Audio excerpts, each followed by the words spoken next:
حضرت انس بن مالک رضی اللہ عنہ سے روایت ہے کہ رسول اللہ صلی اللہ علیہ وسلم نے ارشاد فرمایا، قیامت کے دن دوزخیوں میں سے ایک ایسے شخص کو لایا جائے گا جس نے اپنی دنیا کی زندگی نہایت عیش و آرام کے ساتھ گزاری ہوگی۔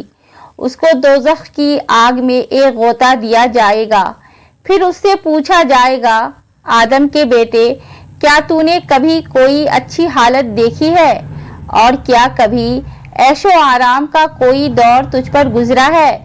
وہ اللہ کی قسم کھا کر کہے گا، کبھی نہیں میرے رب۔ اسی طرح ایک شخص جنتیوں میں سے ایسا لایا جائے گا جس کی زندگی سب سے زیادہ تکلیف میں گزری ہوگی۔